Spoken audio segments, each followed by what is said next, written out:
Quand on débute en trading, le premier concept que l'on apprend est souvent celui des supports et des résistances. Sur le papier, c'est simple. Le support est une zone où le prix a tendance à rebondir. La résistance, elle, est une zone où le prix a tendance à bloquer. Mais en réalité, la majorité des traders utilisent mal ces niveaux. Ils achètent directement sur les supports, ils vendent directement sur les résistances.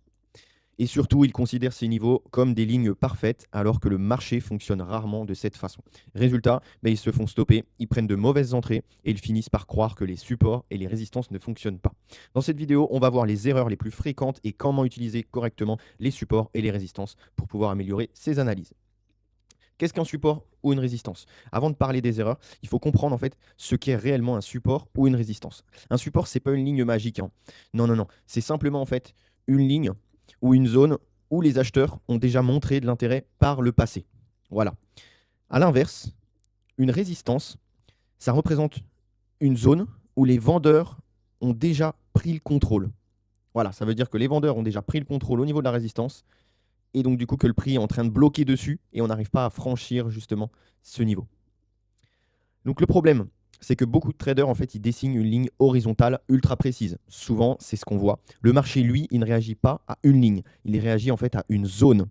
Et c'est pour cette raison qu'on observe souvent en fait des dépassements temporaires avant un rebond ou un rejet. Nous, on apprend toujours justement à tracer ces supports ou ces résistances en zone. Comme vous voyez à l'écran, la zone grise actuellement, c'est la zone qui est en train de se faire tester. Toute cette zone-là, voilà. Là, on voit bien que le prix, en fait, est dans cette zone-là.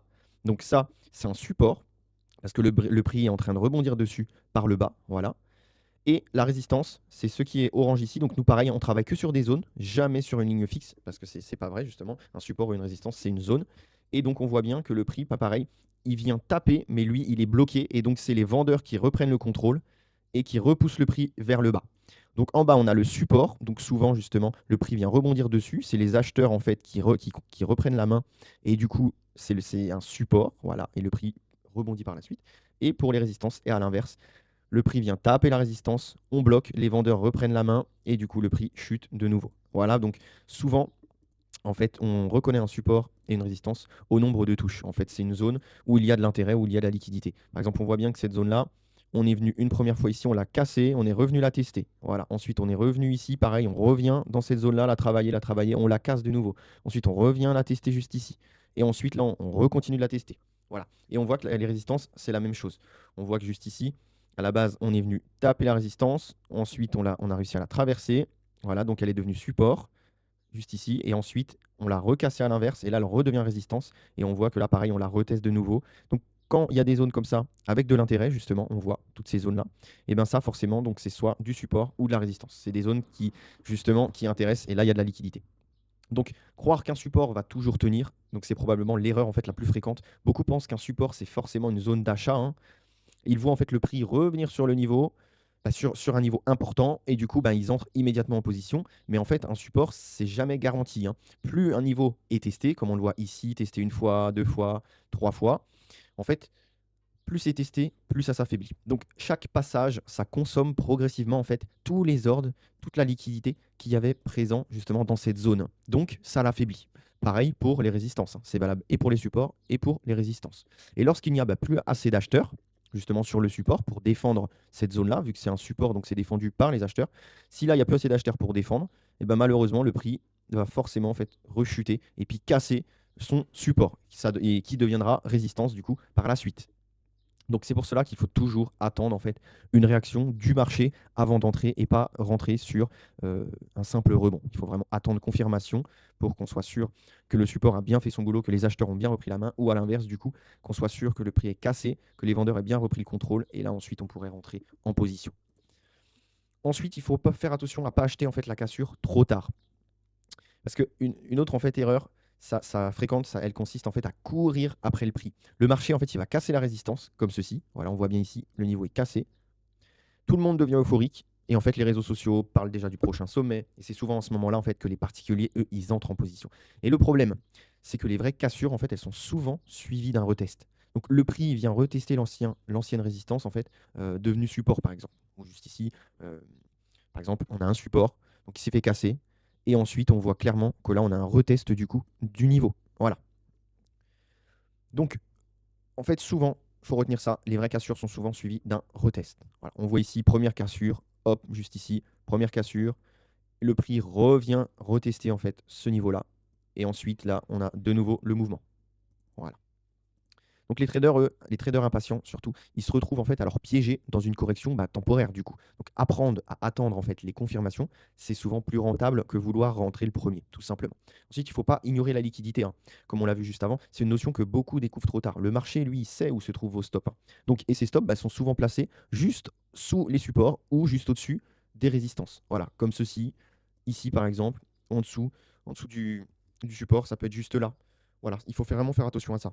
Donc, résultat, on observe régulièrement des fausses cassures. Parce que du coup, en fait, le prix vient chercher de la liquidité juste en dessous pour après repartir à la hausse. Voilà. Donc, le prix, lui, il va dépasser légèrement le niveau. Voilà, par exemple, juste ici, là, on voit clairement. Le prix, en fait, il vient au-dessus de la résistance pour prendre justement tous les stops qui étaient situés là. Et du coup, ça déclenche les stops et ça piège les traders. Donc, et puis ensuite, seulement ensuite, là, ça repart dans la bonne direction. Donc ce phénomène, il est extrêmement fréquent sur Bitcoin et les marchés financiers en général, hein. Donc ensuite, la quatrième erreur, il faut utiliser les supports seuls, hein. Un support ou une résistance, ça ne doit jamais être utilisé seul, hein. Il faut toujours plusieurs éléments qui doivent venir confirmer en fait le niveau, hein. Il ne faut jamais entrer juste sur un support ou une résistance, hein. Non, non, il faut confirmer ça, il faut qu'il y ait des confluences. Donc par exemple, il peut y avoir le volume, tout simplement, la structure du marché. Il peut y avoir également les zones de liquidité qui sont très importantes, hein. La moyenne mobile, là on voit par exemple justement, on est en dessous les deux moyennes mobiles, la moyenne mobile 50 et la moyenne mobile 200, hein. On a également le contexte global, contexte macro aussi.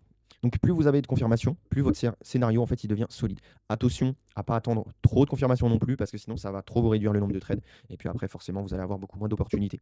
Un support isolé en fait ça reste simplement une zone potentielle tout simplement, pas un signal d'entrée. Donc, comment on utilise correctement les supports et les résistances? En fait, la bonne approche, ça consiste à considérer en fait, ces niveaux comme des zones de réaction. Lorsque le prix, lui, il arrive sur le niveau, tout simplement comme ça, voilà, vous observez, vous attendez, voir ce qui se passe. Le prix est revenu dans la zone, ok, j'attends, qu'est-ce qui se passe? Est-ce qu'on va casser par le bas? Voilà, ok. Est-ce que le prix, à l'inverse, il va casser par le haut? Vous attendez, vous, votre confirmation. Voilà, sinon, en fait, vous rentrez trop tôt. Parce que comme ça, ensuite, vous prenez seulement votre décision après, une fois que le prix a donné sa direction. Les traders professionnels, ils cherchent rarement à prédire, hein. Ils ne sont pas Irma. Ils cherchent à réagir justement aux informations que le marché leur donne. Nous, c'est comme ça qu'on apprend à notre communauté justement à trader et que nous-mêmes, on trade comme ça. Et c'est cette différence en fait qui fait souvent toute la différence sur le long terme et ce qui permet d'être rentable. Donc, les supports et les résistances sont parmi les outils les plus puissants en analyse technique. Il ne faut pas les négliger, mais ils deviennent en fait dangereux lorsqu'ils sont utilisés de manière simpliste, tout simplement.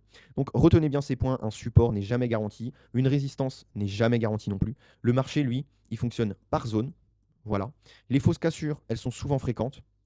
La liquidité, elle joue un rôle majeur dans tout ça. Et surtout, attendez toujours une confirmation avant d'agir. Car en trading, en fait, le but, ce n'est pas d'avoir raison. Le but, c'est de protéger son capital dans un premier temps et de suivre en fait ce que le marché montre réellement. Si cette vidéo vous a plu, pensez à vous abonner, à laisser un like et à rejoindre notre canal Telegram pour suivre nos analyses crypto au quotidien. Ça nous fait toujours plaisir d'avoir un petit peu de soutien.